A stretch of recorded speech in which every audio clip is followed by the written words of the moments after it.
الحمد لله نحمده ونستعينه ونستغفره ونؤمن به ونتوكل عليه ونعوذ بالله من شرور أنفسنا ومن سيئات أعمالنا من يهده الله فلا مضل له ومن يضلله فلا هادي له وأشهد أن لا إله إلا الله وحده لا شريك له وأشهد أن محمدا عبده ورسوله أرسله بالحق بشيرا ونذيرا وداعيا إلى الله بإذنه وسراجا منيرا أما بعد فقد قال الله تبارك وتعالى في كلامه المجيد وفرقانه الحميد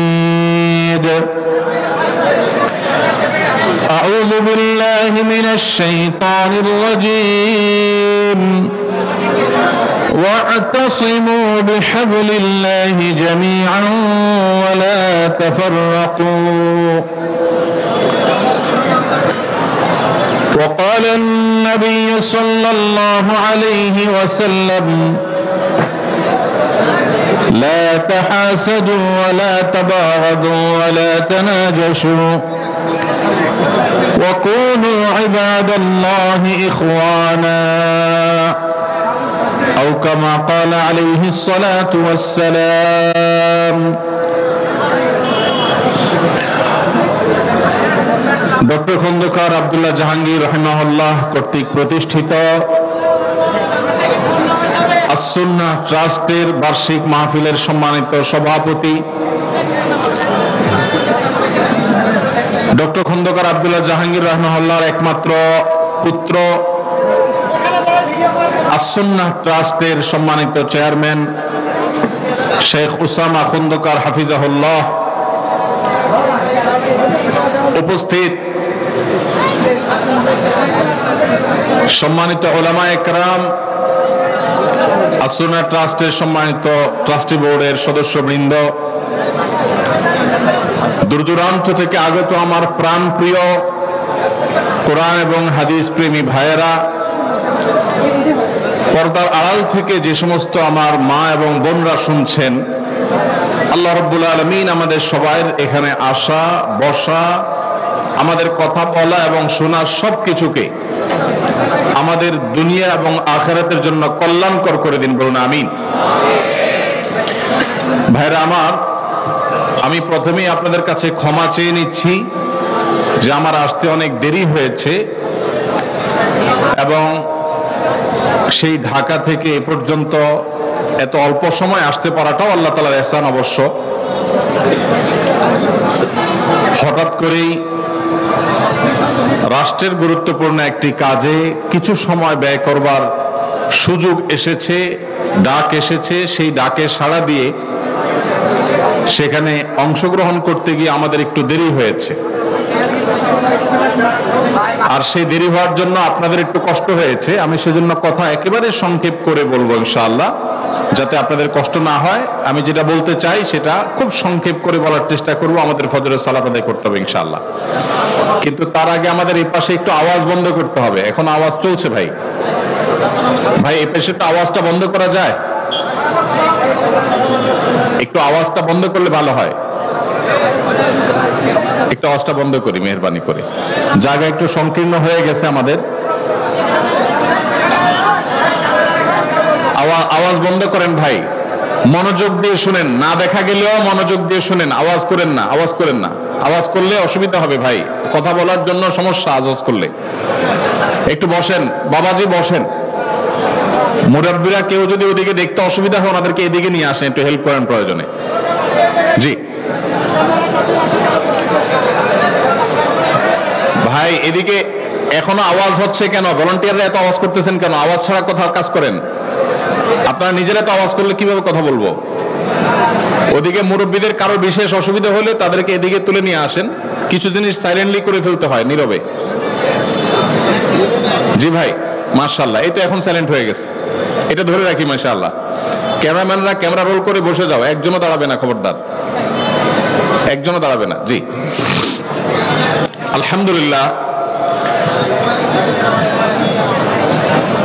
আবার আওয়াজ হচ্ছে এদিকে ভাই, আওয়াজ বন্ধ করার জন্য বলছে, কোনো কথা হবে না। স্টেজের একটা সার্টেন এরিয়া পর্যন্ত ঘেরাও করে দরকার ছিল, এত কাজ পর্যন্ত মানুষ আসলে আওয়াজ কানে আসলে তো কথা বলা যায় না। জি ভাই আলহামদুলিল্লাহ, ঠিক আছে।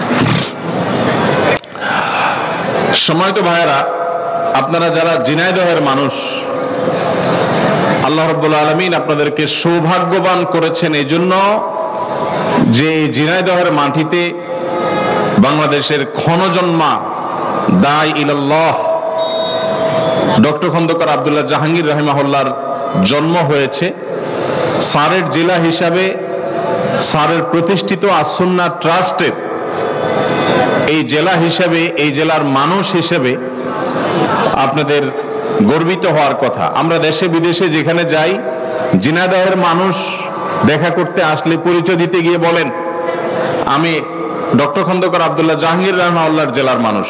আর এটা যখন বলেন তখন একটা আলাদা ভালোবাসা, আলাদা একটা মমতা তাদের প্রতি তৈরি হয়। কেন স্যারের কথা দিয়ে শুরু করলাম, আপনারা অনেকেই জানেন, আজ ঢাকায় মাননীয় প্রধান উপদেষ্টা মহোদয়ের ডাকে বাংলাদেশের বিভিন্ন ধর্মের নেতৃস্থানীয় ব্যক্তিবর্গ তারা উপস্থিত হয়েছেন এবং মাননীয় প্রধান উপদেষ্টা মহোদয় আমাদের দেশকে দুর্নাম করবার জন্য, আমাদের প্রিয় মাতৃভূমিকে দুর্নাম করবার জন্য, মুসলমানদের সহনশীলতার যে ঐতিহ্য আছে এই দেশে, সেই ঐতিহ্যকে কালিমা লেপন করবার জন্য যে অপচেষ্টা দেশের বাহির থেকে হচ্ছে, আর দেশের ভেতরে থাকা তাদের যে চক্র আছে, সেই চক্র সেখানে সেই ষড়যন্ত্রের অংশীদার যখন হয়ে যাচ্ছে, এরকম একটা সময়ে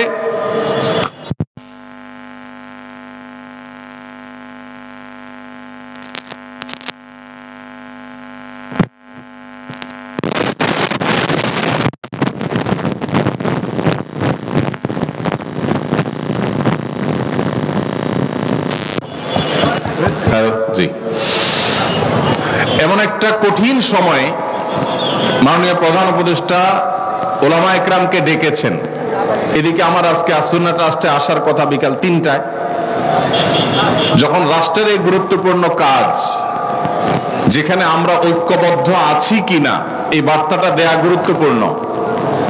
আমাদের বিষয়ে আমাদের পার্শ্ববর্তী দেশের বিভিন্ন ভুইফোড় গণমাধ্যম, না বলে বলতে হবে বিভিন্ন প্রচার মাধ্যম, বিভিন্ন ইউটিউবার, তারা যখন আমাদের এই প্রিয় স্বদেশ, আমাদের এই প্রিয় ছোট্ট মাতৃভূমি, যে মাতৃভূমিতে আমরা এদেশের মুসলমানরা তাদের ধৈর্য এবং সহনশীলতা দিয়ে তারা এদেশের অন্যান্য ধর্মাবলম্বী ভাইদেরকে, বোনদেরকে আগলে রেখেছেন, তাদেরকে এখানে নিজেদের মতো করে বেড়ে ওঠার পূর্ণ স্বাধীনতা এখানে মুসলমানরা প্রত্যেকে যার যার থেকে দেওয়ার চেষ্টা করে চলেছেন। মুসলমানদের এই ঐতিহ্য, তাদের এই সুনাম, তাদের এই সুন্দর আচরণ, তাদের এই ধর্মীয় সম্প্রীতিকে কালিমা লেপন করার যে চেষ্টা চলছে, সেই চেষ্টাকে নস্যাৎ করবার জন্য, সে অপচেষ্টাকে নস্যাৎ করবার জন্য এবং মুসলমানদের মধ্যে যে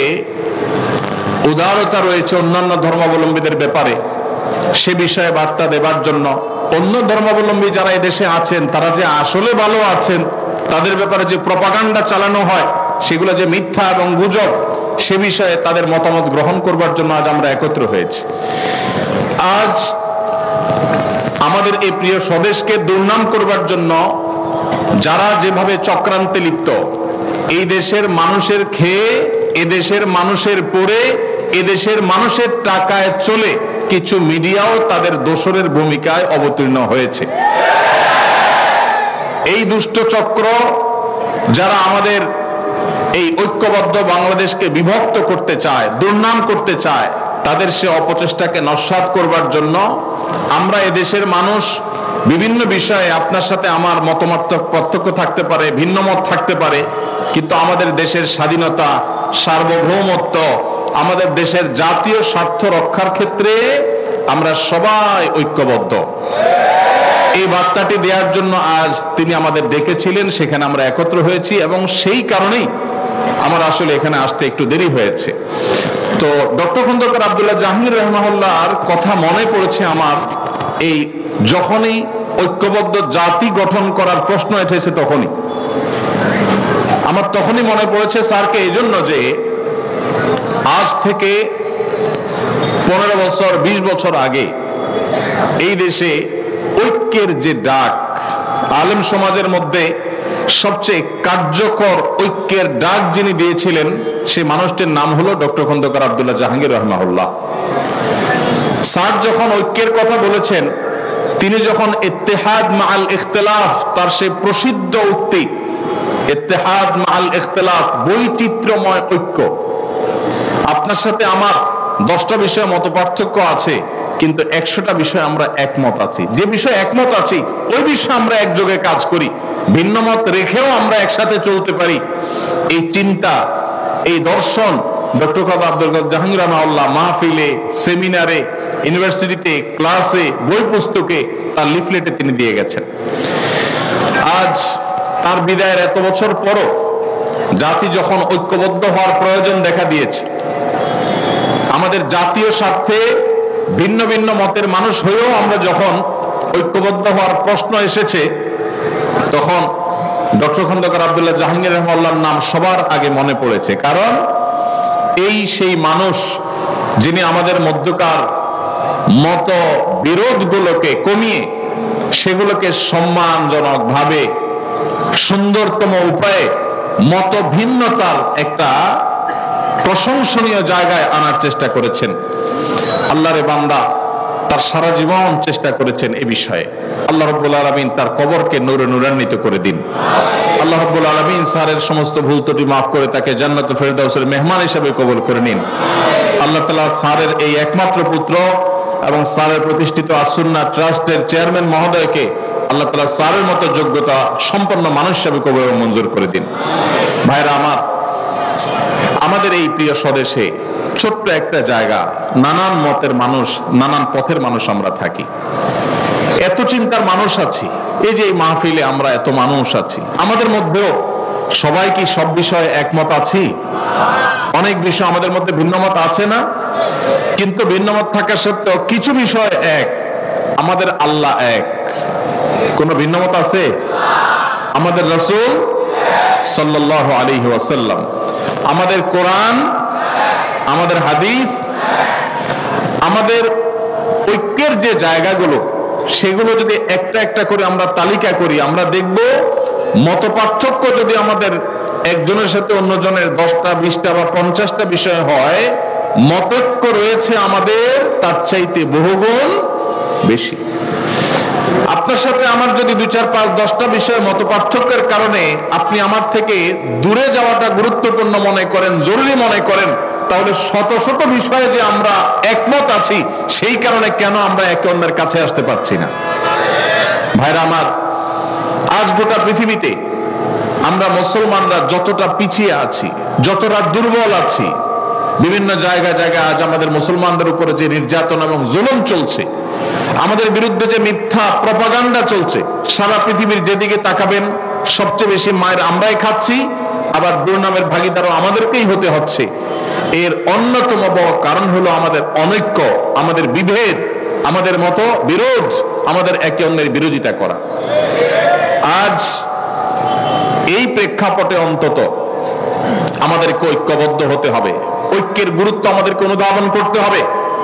আমাদের ঐক্যের যে ফর্মুলা ডক্টর আব্দুল্লাহ জাহাঙ্গীর রাহিমাহুল্লাহ দিয়ে গেছেন, সেটা মূলত তার দেওয়া না, তিনি নিজেই ফর্মুলা দিয়েছেন কোরআন থেকে, তিনি ফর্মুলা দিয়েছেন প্রিয় নবী সাল্লাল্লাহু আলাইহি ওয়াসাল্লামের হাদিস থেকে। প্রিয় ভাইরা আমার, আজ আমাদের জাতীয় সংকটে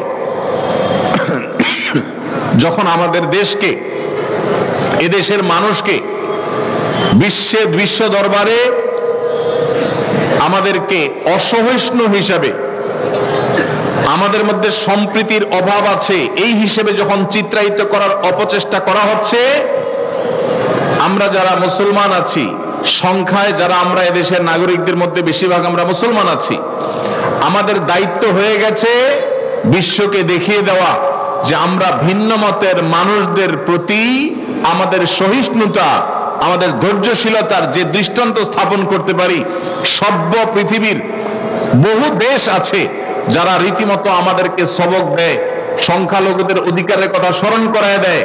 তাদের চাইতে আল্লাহ তাআলা আমাদেরকে সহিষ্ণুতা, ধৈর্যশীলতার ক্ষেত্রে অন্তত এক ধাপ হলেও এগিয়ে রেখেছেন, আলহামদুলিল্লাহ। আপনারা দেখেছেন বিগত আমলের শেষের দিকে ফরিদপুরের একটা সম্ভবত মসজিদ নির্মাণকে কেন্দ্র করে বা কোন একটা স্থাপনাকে নির্মাণকে কেন্দ্র করে দুজন শ্রমিক, তাদেরকে অন্য ধর্মাবলম্বী একজন তথাকথিত জনপ্রতিনিধি নির্মমভাবে একটা প্রোপাগান্ডা ছড়িয়ে গণপিটুনি দিয়ে একরকম তাদেরকে নির্মমভাবে হত্যা করা হলো। সেই ঘটনায় আপনারা লক্ষ্য করেছেন, আপনাদের মনে থাকার কথা, সারা দেশে ওলামায়ে কেরাম এইরকম দায়িত্বশীলতার পরিচয় দিয়েছেন যে ওই ঘটনার জেরে পাল্টা হামলা, দাঙ্গা, কোন প্রকার অশান্তি এদেশের মাটিতে চুল পরিমাণ হতে দেন নাই ওলামায়ে কেরাম। শক্ত হাতে ঢাকা থেকে আমার মনে আছে দায়িত্বশীল ওলামায়ে কেরামের একটার পর একটা প্রতিনিধি দল এসেছেন, তারা স্থানীয় লোকদের সাথে বসেছেন, ভিজিট করেছেন এবং মানুষকে তারা শান্ত রেখেছেন। ওলামায়ে কেরাম যদি চুল পরিমাণ একটু ইন্ধন দিয়ে দিতেন তাহলে মেসাকার হয়ে যেত। আপনারা দেখেছেন কয়েকদিন আগে তরুণ আইনজীবী সাইফুল ইসলাম আলিফকে নির্মমভাবে দিনের আলোতে অত্যন্ত নৃশংসভাবে তাকে হত্যা করা হলো। সাধারণ মুসলমানরা জানেন, মুসলমান হওয়ার কারণে, দ্বীনি চেতনার কারণে তার পেশাগত দায়িত্ব পালন করতে গিয়ে তাকে এই নির্মম খুনের শিকার হতে হলো। এত বড় একটা ঘটনার পর আপনারা দেখেছেন এদেশের সর্বোচ্চ পর্যায় থেকে নিয়ে একেবারে রুট লেভেল পর্যন্ত ওলামায়ে কেরাম সর্বসাধারণকে শান্ত থাকতে বলেছেন। এরকম একটা পরিস্থিতি যেখানে ক্ষোভে ফুসে উঠছে মানুষ, সেখানে ওলামায়ে কেরাম মানুষকে শান্ত থাকার কথা বলেছেন এবং ওলামায়ে কেরামের আহ্বানে সাড়া দিয়ে সারা দেশে আলহামদুলিল্লাহ একটি চুল পরিমাণ অনাকাঙ্ক্ষিত ঘটনা ঘটেছে বলে কেউ দেখাতে পারবে না। ভাইরা আমার, এদেশের মুসলমানরা তাদের ধৈর্য, ধর্মীয় সম্প্রীতির ক্ষেত্রে তাদের সহিষ্ণুতার যে পরীক্ষা, এই পরীক্ষায় একবার দুইবার নয়, শতবার উত্তীর্ণ হয়েছে। তারপরে এক শ্রেণী মানুষ আপনাদেরকে দোষারোপ করার, আমাদেরকে দোষারোপ করার চেষ্টা করে। এই জন্য আমাদের দায়িত্বশীলতা অনেক বেড়ে যায়। আল্লাহ রাব্বুল আলামিন কোরআনে হাকিমে আমাদেরকে সেই দর্শন দিয়েছেন, যে দর্শনে আমরা আমাদের বিশুদ্ধ আকীদা, তাওহীদের বিশ্বাসের কথা প্রচার করব, সেটাকে নিজেদের মধ্যে ধারণ করব। আমাদের আকীদা, আমাদের মানহাজ, আমাদের বিশ্বাস, আমাদের ঈমানের মধ্যে চুল পরিমাণ আমরা ছাড় দেব না, কম্প্রোমাইজ করব না। কিন্তু একই সাথে যারা ভিন্ন মত পোষণ করছেন, যারা অন্য ধর্মাবলম্বী আছেন, তাদেরকেও আমাদের আকীদা, আমাদের বিশ্বাস গ্রহণ করতে, ধারণ করতে আমরা বাধ্য করব না। কারণ আমরা সেই ধর্মের অনুসারী যেই ধর্ম বলেছে লা ইকরাহা ফিদ্দীন, লা ইকরাহা ফিদ্দীন। ধর্ম গ্রহণ করার ক্ষেত্রে কোনো বাড়াবাড়ি করা, জবরদস্তি করা যাবে, কোনো জবরদস্তি করে কাউকে কোনো ধর্ম গ্রহণ করানো যাবে না।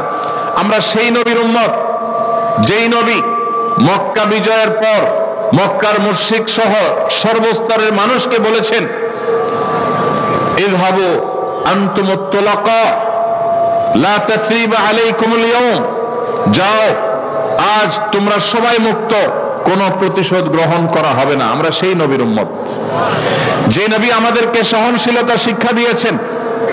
অতএব আমরা সব সময় লক্ষ্য রাখবো যে এদেশের কোন অন্য ধর্মাবলম্বীরা তাদের ধর্ম পালন করতে গিয়ে কোন প্রকার বাধার সম্মুখীন হবে না। আমরা আমাদের তাওহীদে বিশ্বাসী থাকবো, তাওহীদের প্রচার করব, তাতে কোনো কার্পণ্য করব না। শিরক থেকে একজন মুসলমান কোরআনের নির্দেশের কারণে, নবী সাল্লাল্লাহু আলাইহি ওয়াসাল্লামের নির্দেশের কারণে তিনি শত সহস্র মাইল যোজন দূরে তিনি থাকবেন। তার আকীদা মানহাজকে তিনি পরিচ্ছন্ন পবিত্র রাখবেন, কিন্তু একই সাথে অন্য ধর্মের মানুষকে কখনো আমাদের ধর্ম গ্রহণ করতে আমরা যেরকম বাধ্য করব না, তাদের ধর্ম পালনেও তাদেরকে আমরা বাধা দিব না। ইসলাম আমাদেরকে বাড়াবাড়ি করতে বলে না, ছাড়াছাড়ি করতেও বলে না। ইসলামের মতো এই সুমহান জীবন দর্শন, এটি যদি পৃথিবীর কোন সমাজে প্রতিষ্ঠিত থাকে, সেই সমাজের মুসলিমরা তো বটেই, অন্য ধর্মাবলম্বীরাও নিরাপদে থাকবে। কারণ নবী করিম সাল্লাল্লাহু আলাইহি সাল্লাম একজন জিম্মি অমুসলিমকে যদি কেউ অন্যায়ভাবে হত্যা করে, ওই ব্যক্তি জান্নাতের ঘ্রাণও পাবে না, সে ঐতিহাসিক বক্তব্য নবী সাল্লাল্লাহু আলাইহি সাল্লাম দিয়েছেন, তার হাদিসে আছে। অতএব আমাদের মুসলমানদের সহনশীলতা আর ধৈর্যশীলতা, এটা গোটা পৃথিবীর মানুষের কাছে শত শতবার, হাজারো বার পরীক্ষিত এবং প্রমাণিত হয়েছে। আল্লাহ রাব্বুল আলামিন আমাদের এই সুনাম, আমাদের এই ঐতিহ্য, আমাদের এই সুখ্যাতি, কোরআন এবং হাদিসের এই শিক্ষাকে আমাদের জীবনে আল্লাহ তাআলা ধারণ করার তৌফিক নসিব করুন। ভাইরা আমার, আমাদের সমাজে আমরা দেখি কিছু মানুষ অন্য ধর্মাবলম্বীদের প্রতি তারা তথাকথিত সম্প্রীতি দেখাতে গিয়ে তাদের ঈমান, তাদের আকীদা, তাদের বিশ্বাসকে তারা কুরবান করে দেয়, সেগুলোকে তারা শেষ করে ফেলে। আবার অনেকে আছেন যারা হয়তো বাড়াবাড়িতে লিপ্ত। আল্লাহ রাব্বুল আলামিন আমাদেরকে যে সিরাত মুস্তাকিম দিয়েছেন, সেখানে না বাড়াবাড়ির কোনো সুযোগ আছে, না ছাড়াছাড়ির কোনো সুযোগ আছে। আমরা মুসলমানরা যদি কোরআন এবং হাদিসের উপরে অটল অবিচল থাকি, মুহাম্মদ সাল্লাল্লাহু আলাইহি সাল্লামের জীবন দর্শনের উপরে যদি আমরা প্রতিষ্ঠিত থাকি, তাহলে এই গোটা পৃথিবী শান্তিতে পরিপূর্ণ হয়ে যাবে। মুসলমানরাই শুধু শান্তিতে থাকবে না, অন্যরাও নিরাপদে থাকবে, কেউ কাউকে ডিস্টার্ব করবে না। আমরা সেই নবীর উম্মত, যেই নবী মক্কা বিজয়ের পর মক্কার মুশরিকদেরকে ইসলাম গ্রহণ করতে বাধ্য করেননি, জোর করেননি, জবরদস্তি করেননি। মদিনায় আসার পর যখন মদিনা রাষ্ট্র গঠন করেছেন, সেখানকার ইহুদিদেরকেও ইসলাম গ্রহণ করতে বাধ্য করেননি। আমরা সেই দিনের অনুসারী, যে দিন আমাদেরকে সবচেয়ে বেশি সহনশীলতা শিখিয়েছে। আল্লাহ তাআলা আমাদের সবাইকে আমাদের জীবনের সব ক্ষেত্রে এই সহনশীলতাকে ধরে রাখার তৌফিক নসিব করুন। ভাইরা আমার, আমাদের মুসলমান হিসাবে আমাদের মধ্যেও নানা ছোটখাটো বিষয় নিয়ে মতপার্থক্য আছে, বড় কোনো বিষয়ে মতপার্থক্য নেই। আমি যেটা বলছিলাম, আমাদের আল্লাহ এক, এটা নিয়ে মতপার্থক্য নাই। আমাদের রাসূল এক, সেটা নিয়ে কোনো মতপার্থক্য নাই। আমাদের কোরআন এবং হাদিস নিয়েও তেমন উল্লেখযোগ্য মতপার্থক্য নেই। 5 ওয়াক্ত নামাজ আল্লাহ ফরজ করেছেন, সেটা নিয়েও মতপার্থক্য নেই। আরকানে ইসলাম নিয়েও মতপার্থক্য নেই। আরকানে ঈমান নিয়েও মতপার্থক্য নেই। আমাদের মতপার্থক্য যেগুলো আছে, সেগুলো খুব ছোটখাটো বিষয়।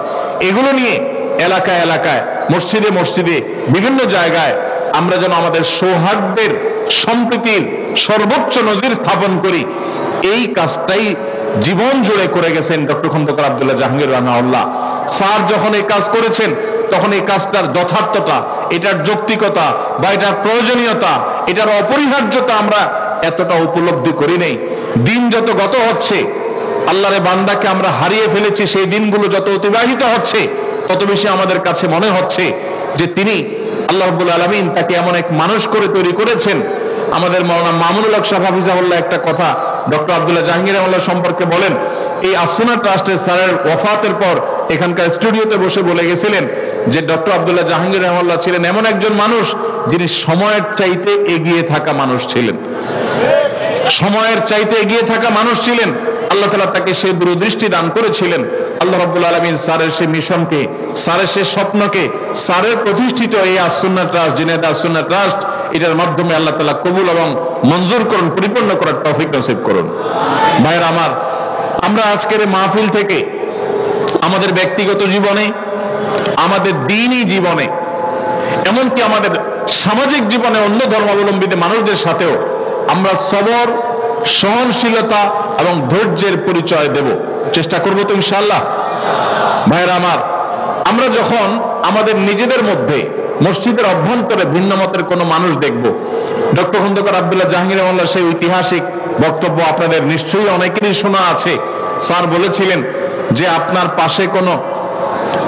পাশে কোনো হারাম ভক্ষণকারী ব্যক্তি, ধূমপানকারী ব্যক্তি, কোনো হারামে লিপ্ত ব্যক্তি আপনার পাশে দাঁড়িয়ে মসজিদে নামাজ পড়তে পারে, তাহলে আপনার ভিন্ন মতের মুসলমান ভাই, যার সাথে আপনার মৌলিক সব বিষয়ে এক ঐক্যমত রয়েছে, কিছু কিছু বিষয় মত পার্থক্য রয়েছে, এরকম কোর এবং বড় বড় কবিরা গুনাহ বিষয় মত পার্থক্য নেই, সে ভাইটি আপনার পাশে দাঁড়াইতে অসুবিধা কেন? স্যার আরেকটা এক্সাম্পল আপনাদের মনে পড়ে, তিনি বলতেন যে আমরা যখন মসজিদে নামাজে দাঁড়াই, জামাত ইসলামের ভাই, চরমনায় পীর সাহেবের মুরিদ ভাই, ফুরফুরা পীর সাহেবের মুরিদ ভাই, আহলে হাদিস ভাই, হানাফি ভাই, বিভিন্ন মতের মানুষ যখন আমরা পাশাপাশি কাঁধে কাঁধ মিলিয়ে দাঁড়াই, আমাদের ভিন্ন ভিন্ন চিন্তা সত্ত্বেও আমরা নামাজের কাতারে ভিন্ন কাতার করি না, আমরা কাঁধে কাঁধ মিলিয়ে দাঁড়াই। তবে নামাজের বাহির হয়ে, মসজিদ থেকে বের হয়ে কেন আমরা একে অন্যকে শত্রু মনে করি? আমরা অবশ্যই, আমি যেটাকে আল্লাহ তাআলা আমাকে যে আকলে সালিম দিয়েছেন, এটা দিয়ে আমি কোরআন এবং হাদিসের কষ্টি পাথরে হককে আমি খুঁজে বের করব, সত্যকে আমি অনুসন্ধান করব, সত্যের উপর আমি পরিচালিত হব, এতে কোনো সন্দেহ নেই। কিন্তু কোন অবস্থাতেই একজন মুসলমান তিনি তার নিজের সত্য অবস্থানকে টিকিয়ে রাখতে গিয়ে তার অন্য মুসলমান ভাইকে আঘাত করা, তাকে দুর্নাম করা, তাকে বাজে ট্যাগ দেওয়া, তাকে নিয়ে তুচ্ছ তাচ্ছিল্য করা, তাকে অপমান করা এবং মুসলমানদের মধ্যে বিভেদ সৃষ্টি হওয়ার মতো কাজ করা মুসলমানের জন্য কখনো জায়েজ নাই। আল্লাহ রাব্বুল আলামিন কোরআনে কারিমে আমাদেরকে নির্দেশ করেছেন, ওয়াতাসিমু বিহাবলিল্লাহি জামিআ, তোমরা আল্লাহর রশি সবাই আঁকড়ে ধরো আল্লাহর রজ্জুকে, ওয়ালা তাফাররাকু, তোমরা বিভক্ত হয়ে যেও না। আজ আমাদের ঐক্যবদ্ধ হওয়া বড় বেশি প্রয়োজন। আমরা মুসলমানরা আজ বিভক্ত থাকার কারণে আজ এক শ্রেণীর মিডিয়া আমাদেরকে নিয়ে খোঁচাখুচি করে, আমাদেরকে আঘাত করে, আমাদেরকে নানাভাবে বদনাম করার চেষ্টা করে। আমরা যদি সবাই ঐক্যবদ্ধ থাকি, আমরা যে বিষয়গুলোতে মতপার্থক্য আমাদের আছে সেগুলো থাকুক, সেগুলো থাকা সত্ত্বেও বৃহত্তর ইসলামের স্বার্থে, দ্বীনের স্বার্থে, আল্লাহ এবং তার রাসূল সাল্লাল্লাহু আলাইহি সাল্লামের স্বার্থে আমরা যদি কাঁধে কাঁধ মিলে, আপনার কাজে আমি, আমার কাজে আপনি যদি সহযোগিতা করি, একে অন্যের প্রতি যদি সহযোগী হই, সহমর্মী হই, একযোগে কাজ করি, তাহলে মনে রাখবেন ইসলাম এবং মুসলমানদের চিহ্নিত দুশমনদের যে সংখ্যা, সেটা এদেশে খুবই নগণ্য। এই মানুষগুলো কখনো আমাদের মাথার উপরে ছড়ি ঘুরাতে পারবে। আজ 50 বছর যাবত একটি কালচার আমাদের দেশে চলে আসছে, সেটি হলো হাতে গোনা যাবে এরকম কিছু মানুষ এদেশের ধর্মপ্রাণ মানুষদের উপরে তাদের শাসনের নামে শোষণ চালিয়ে যাচ্ছে। তারাই ন্যারেটিভ দাঁড় করায়, তারাই বিভিন্ন ব্যাখ্যা দাঁড় করায়, বিভিন্ন বয়ান হাজির করে। তারা আমাদেরকে এক এক সময় এক এক ট্যাগ লাগিয়ে নানা সময় কোণঠাসা করে রাখে। কখনো জঙ্গি বলে গালি দেয়, কখনো উগ্রবাদী বলে গালি দেয়, কখনো রাজাকার বলে গালি দেয়। আমাদের বিরুদ্ধে বিভিন্ন ন্যারেটিভ দাঁড় করিয়ে ইসলাম এবং মুসলমানদেরকে কোণঠাসা করার চেষ্টা করে। আমি একটা কথা প্রায় সময় বলি, যারা আমাদের রাষ্ট্র থেকে ইসলামকে সম্ভব হলে জাদুঘরে ঢুকায় ফেলতে চান, তারা 50 বছর যাবৎ সেই কাজ করেছেন, তাতে দেশ পাতাল থেকে আকাশে উঠে যায় নাই। আমরা দেখেছি আমাদের বন্ধুপ্রতিম দেশ মালয়েশিয়াতে তাদের সংবিধানে তারা ইসলামকে ধারণ করেছে, তাদের প্রত্যেকটা ক্ষেত্রে তারা ইসলামকে ধারণ করেছে, তাদের রাষ্ট্রের প্রত্যেকটা এলিমেন্টের মধ্যে ইসলামের কণা আপনি খুঁজে পাবেন, খাঁজে বাজে ইসলাম খুঁজে পাবেন। তারা আমাদের চাইতে এগিয়ে আছে না পিছিয়ে আছে? তাদের কাছে কর্মী হয়ে যাওয়ার জন্য আমরা সিরিয়াল দিয়ে বসে থাকতে হয়। আজ ধর্মকে দূর দূর করা মানুষগুলো 50 বছরে আমাদেরকে তাদের লেভেলে নিয়ে যেতে পারে নাই। এই দেশে বহু আগের জরিপ অনুযায়ী 3 লক্ষের বেশি মসজিদ ছিল, এখন সেটা হয়তো 4 লক্ষে পৌঁছেছে। 4 লক্ষ মসজিদের কমপক্ষে ইমাম এবং মুয়াজ্জিন মিলিয়ে 8 লক্ষ মানুষ, যারা সমাজকে নেতৃত্ব দেয়, লিড করে। জুমার দিন রাত পোহালে জুমার নামাজ, কয়েক ঘন্টা পরে জুমার নামাজের আজান হবে দুপুরে। এই জুমার দিন রাত পোহালে যে জুমার দিন, সে জুমার দিনে জুমার নামাজে 12:30 থেকে 1:30 পর্যন্ত 4 লক্ষ মসজিদে, এক একটা মসজিদে যদি গড়ে 150 করে মানুষ নামাজ পড়তে আসে এভারেজে, শহরে বেশি থাকে, গ্রামে কম থাকে, সব মিলিয়ে যদি আমরা গড়ে 150 করে মুসল্লি ধরে এক একটা মসজিদে, 4 লক্ষকে 150 দিয়ে গুণ দিলে 6 কোটি হয়। 6 কোটি মানুষ 12:30 থেকে 1:30 এই টাইমে, পুরো সপ্তাহের সবচাইতে ফ্রেশ টাইমটা, যে টাইমটাতে সারা সপ্তাহের সেরা ঘন্টা শুক্রবার সকালে দিয়া, স্কুল নাই, মাদ্রাসা নাই, ব্যবসা বাণিজ্য নাই, অফিস আদালত নাই, সারা সপ্তাহের সবচেয়ে সেরা ঘুমটা দিয়া, এরপরে সবচেয়ে ভালো ফ্রেশ করে গোসলটা করে, মনে কর করে জামা পরে, সুগন্ধি ব্যবহার করে তাদের সারা সপ্তাহের সবচেয়ে সোনালী সময়টা, সবচেয়ে রিফ্রেশড যে সময়টাতে আছেন, সেই সময়টাতে তারা মিম্বরে ইমাম সাহেবদের মুখের দিকে, খতিব সাহেবদের মুখের দিকে তাকিয়ে থাকেন। বাংলাদেশের সমস্ত টেলিভিশন চ্যানেল, সমস্ত মিডিয়া, সমস্ত রেডিও চ্যানেল একযোগে যত দর্শক, যত শ্রোতা দেখে বা শুনে, শুধু মসজিদের মিম্বর থেকে জুমার দিনে 12:30 থেকে 1:30 এই সময় 6 কোটি মানুষ যে দেখে, সবগুলো মিডিয়া মিলেও কখনো সারা সপ্তাহে এত বেশি সংখ্যক মানুষ তারা মিডিয়াগুলো দেখে না বা মিডিয়াগুলো তাদেরকে রিচ করতে পারে না। এই যে বিপুল জনগোষ্ঠীকে প্রতি সপ্তাহে একদিন 1 ঘন্টা ইমাম খতিবরা অ্যাড্রেস করতে পারেন, এই ইমাম খতিবদেরকে যদি রাষ্ট্র ওন করে, তাদেরকে যদি রাষ্ট্র টেনে আনে এবং রাষ্ট্র যদি তাদেরকে অ্যাক্সেস দেয়, তাদেরকে যদি রাষ্ট্র গঠনে মৌলিক ভূমিকা পালন করবার সুযোগ দেয়, তাহলে ধর্মপ্রাণ মুসলমানদের এই দেশ স্বর্ণ হতে বেশি দেরি হবে না ইনশাআল্লাহ তাআলা। ওলামায়ে কেরামকে তাদের দায়িত্বটা যদি সঠিকভাবে পালন করতে দেওয়া হয়, এই দেশ থেকে দুর্নীতি জাদুঘরে চলে যাবে ইনশাআল্লাহ। আমরা আশা করব যে নতুন বাংলাদেশে আমরা যে বৈষম্যের শিকার, সংখ্যায় বেশি হয়েও মুসলমানরা আমরা কোণঠাসা, পত্রিকার পাতা খুললে মনে হবে আমরা সবচেয়ে বেশি দোষী, টেলিভিশনের দিকে তাকালে মনে হবে, নিউজের দিকে তাকালে মনে হবে যে আমাদের মুসলমানদেরই দোষ সবচাইতে বেশি। অথচ এই দেশে এই গত কিছুদিন আগে আপনারা দেখেছেন যে দুর্গা পূজার সময় এবং বিভিন্ন সময় 5ই আগস্টে আপনারা দেখেছেন শত শত হাজার হাজার মাদ্রাসার ছেলেরা মসজিদ থেকে, আমার মুসল্লি ভাইয়েরা, তারা বের হয়ে মন্দিরগুলো পর্যন্ত পাহারা দিয়েছেন। এত সহনশীলতা থাকা সত্ত্বেও আমাদেরকে যারা দুর্নাম করার চেষ্টা করে, এই শত্রুদের আমাদেরকে চিনে রাখতে হবে এবং এদের শত্রুতার ব্যাপারে আমাদেরকে সতর্ক থাকতে হবে। সীসা ঢালা প্রাচীরের মতো ঐক্য আমাদের মধ্যে গড়ে তুলতে হবে। আমাদের এই দেশকে কোনোভাবে আমরা দুর্নাম করার কোনো সুযোগ কাউকে দিতে চাই না। এজন্য আমরা ঐক্যবদ্ধ থাকবো ইনশাআল্লাহ। সবাই চেষ্টা করবো তো ইনশাআল্লাহ। আমরা মুসলমানরা আমাদের নিজেদের মত পার্থক্যগুলোকে মত বিরোধের পর্যায়ে নিয়ে যাব না, ঝগড়াঝাটি পর্যায়ে নিয়ে যাব না, আমরা সহনশীল থাকার চেষ্টা করব। ভাইরা আমার, মাসআলাগত বিষয়ে সাহাবায়ে কেরামের মধ্যেও ভিন্ন মত ছিল, মাসআলাগত বিষয়ে সাহাবায়ে কেরামের মধ্যে ইখতিলাফ ছিল, মতের ভিন্নতা ছিল, কিন্তু সেটা কখনো মতবিরোধের পর্যায়ে যায় নাই, সেটা কখনো দৃষ্টিকটু পর্যায়ে যায় নাই, সেটা কখনো আমাদের মতো গন্ডগোল ফাসাদ, একজন আরেকজনকে ব্লেম করার মতো পর্যায়ে যায় নাই। আমরা সেই সাহাবীদের সন্তান। অতএব আমরা আমাদের মসজিদগুলোকে, আমাদের মাদ্রাসাগুলোকে, আমাদের দ্বীনি অঙ্গনগুলোকে সহনশীলতা দিয়ে সাজাবো, চেষ্টা করবো তো ইনশাআল্লাহ। আল্লাহ আমাদের সবাইকে সহনশীল থাকার তৌফিক দান করুন। আর আমাদের সবাইকে অন্য ধর্মাবলম্বীদের ব্যাপারে সহনশীল থাকতে হবে। আমাদের হিন্দু ভাইদেরকে আমি বলতে চাই, বৌদ্ধ এবং খ্রিস্টান ভাইদেরকে বলতে চাই, আপনাদেরকে যারা উস্কে দিচ্ছে, আপনাদেরকে যারা মায়া কান্না করে আপনাদেরকে নানাভাবে বিপদগামী করার চেষ্টা করছে, আপনাদেরকে মুখোমুখি দাঁড় করাচ্ছে মুসলমানদের, এরা আপনাদেরও শত্রু, আমাদেরও শত্রু, এরা এ দেশের শত্রু, এই মাটির শত্রু। এবং এরা কখনো আপনাদেরকে ধর্মীয় কারণে আপনাদের প্রতি সিম্পেথি দেখাচ্ছে না, এরা রাজনৈতিক কারণে আপনাদের প্রতি সিম্পেথি দেখাচ্ছে। অতএব আমাদের জায়গা থেকে আমাদের সতর্ক থাকতে হবে, কোনোভাবে আমাদের এদেশের সাম্প্রদায়িক সম্প্রীতির যে উজ্জ্বল অতীত আছে, ঐতিহ্য আছে, এই ঐতিহ্যকে কখনো কালিমা লেপন করতে দেওয়া।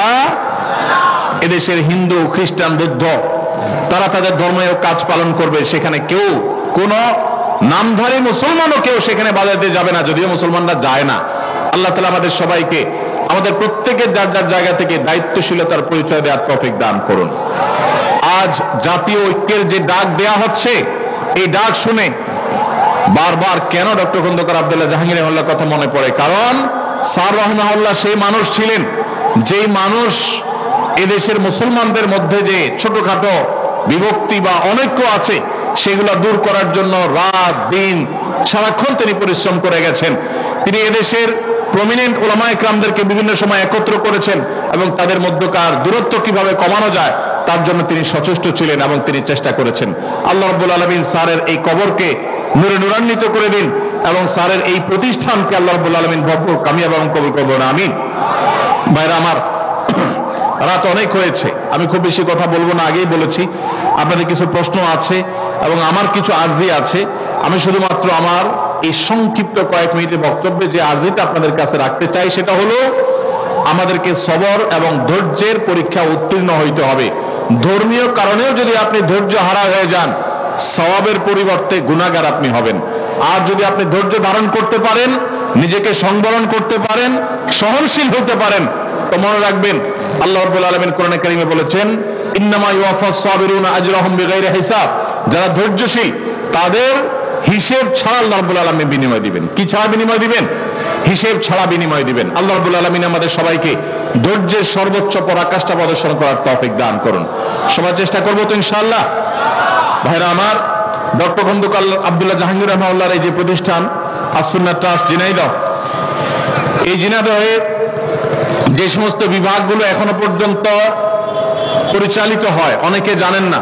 আমি আস্তে আস্তে আমার বড় ভাই আদ্দিনের কর্ণধার এবং আকিজ পরিবারের অন্যতম সদস্য, বরং আকিজ পরিবারের গুরুত্বপূর্ণ ব্যক্তিত্ব তথা চেয়ারম্যান, তাকে বলছিলাম আস্তে আস্তে যে এখানকার যে নুরানি বিভাগ আছে এই বিভাগটাতে আমার বেশ কয়েকবার ঘুরে ঘুরে দেখার সুযোগ হয়েছে। বাংলাদেশে কয়েকটা নুরানি বিভাগকে যদি মডেল ধরা যায় তো ডক্টর খন্দকার আব্দুল্লাহ জাহাঙ্গীর রাহমাহুল্লাহ প্রতিষ্ঠিত আস-সুন্নাহ ট্রাস্টের নুরানি মডেল তার মধ্যে থেকে একটা।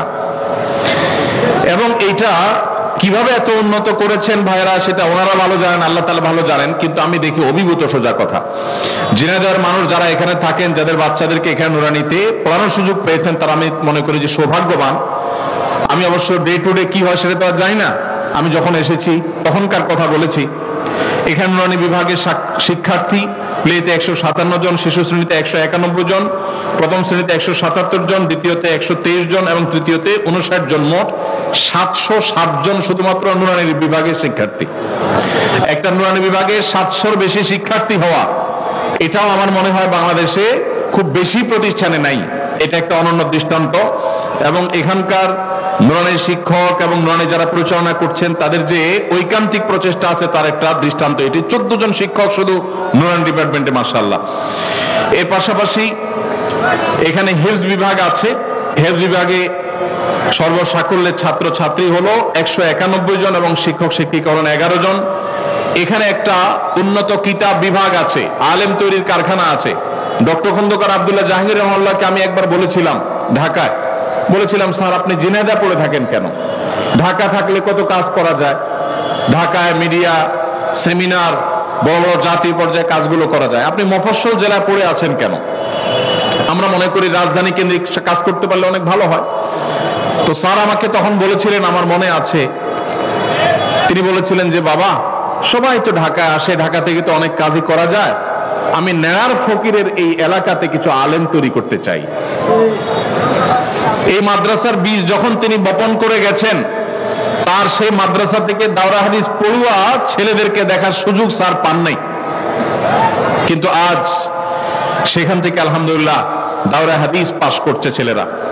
এখানে যে কিতাব বিভাগ আছে, মাদ্রাসা বিভাগ আছে, মাদায়ে নিসাবের উন্নত একটা মাদ্রাসা আছে, সেখানে আলহামদুলিল্লাহ বালক শাখা 150 জন এবং বালিকা শাখা 145 জন ছাত্র ছাত্রী মোট আছে এবং সর্বসাকুল্যে শিক্ষকদের সংখ্যা প্রায় 30। দাওয়া বিভাগ আছে, বিশেষায়িত বিভাগ। বাংলাদেশে দাওয়া বিভাগের জগতে এক নতুন ধারার সূচনা স্যার রাহমাহুল্লাহ করেছেন। 1 বছর মেয়াদী এই কোর্স, এখানেও 17 জন ছাত্র আছেন। উলুমুল হাদিস বিভাগ আছে, উচ্চতর হাদিস গবেষণা বিভাগ আছে, ফিকহ এবং আকীদা বিভাগ আছে এবং এছাড়া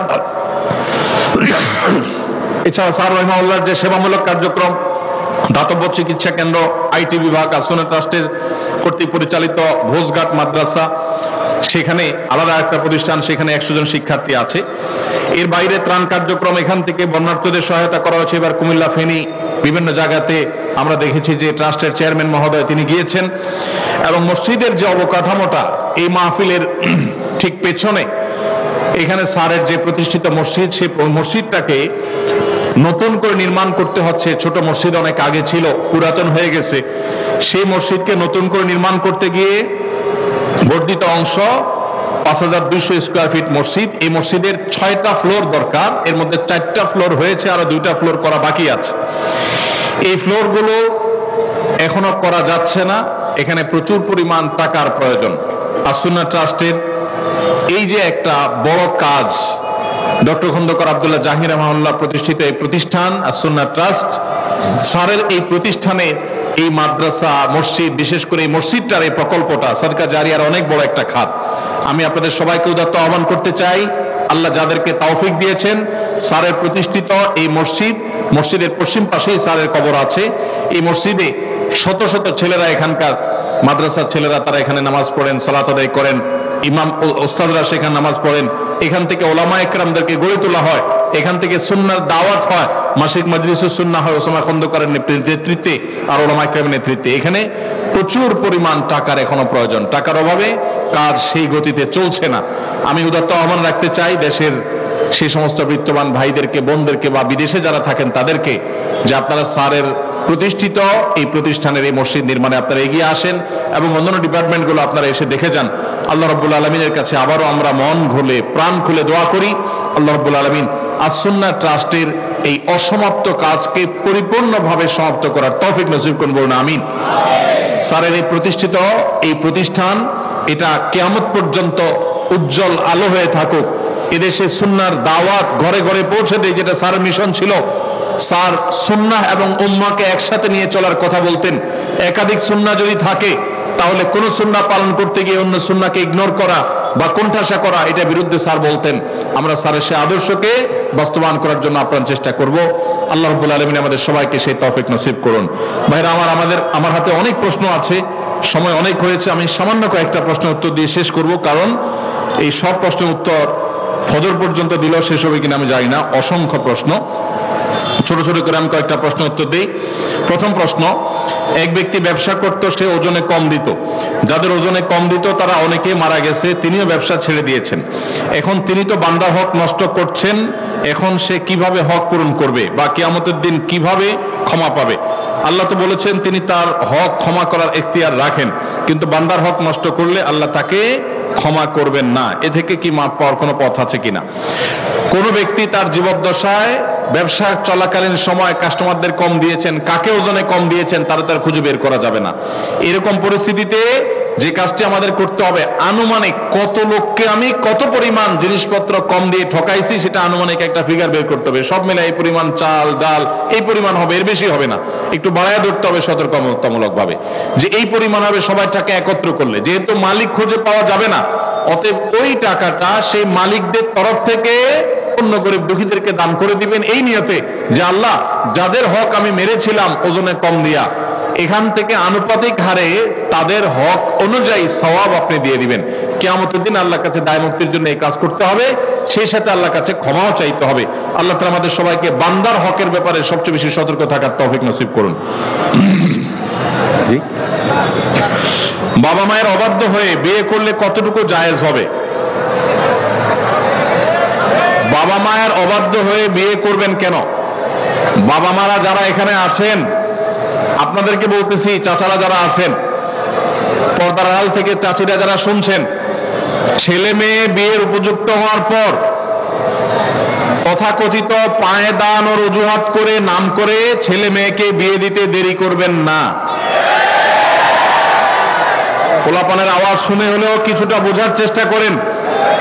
আল্লাহ রাব্বুল আলামিন আমাদের চাচা চাচিদেরকে হেদায়েত নসিব করুন, ওনারা যেন আমাদের ছেলে মেয়েদের কষ্টটা বুঝেন, আল্লাহ তাআলা সেই তৌফিক নসিব করুন। বাবাজিরা, আপনারা যে বয়সে বিয়ে করেছেন আপনার ছেলেকে কিন্তু তার চাইতে আর্লি দিতে হবে। কেন দিতে হবে? কারণ আপনাদের আমলে ফেসবুক ছিল না, এখন ফেসবুক বাইর হয়েছে। আপনাদের আমলে স্মার্টফোন ছিল না, এখন টাচ মোবাইল বাইর হয়েছে। এই ছেলে মেয়েদের চরিত্র রক্ষা করার জন্য আর্লি বিয়ে দিতে হবে। আল্লাহ আমাদের মুরব্বীদেরকে সে হেদায়েত নসিব করুন। নবী করিম সাল্লাল্লাহু আলাইহি সাল্লাম বলেছেন, তোমার সন্তান বিবাহের উপযুক্ত হওয়ার পর তাকে বিবাহ দিতে দেরি করবে না। যদি দেরি করো তাহলে ব্যভিচারের মতো ফিতনা সমাজে ছড়িয়ে পড়বে। এই ফিতনা সমাজে ছড়ালে কি হয়? পশ্চিমাদের চাইতে বেশি কেউ বোঝে না।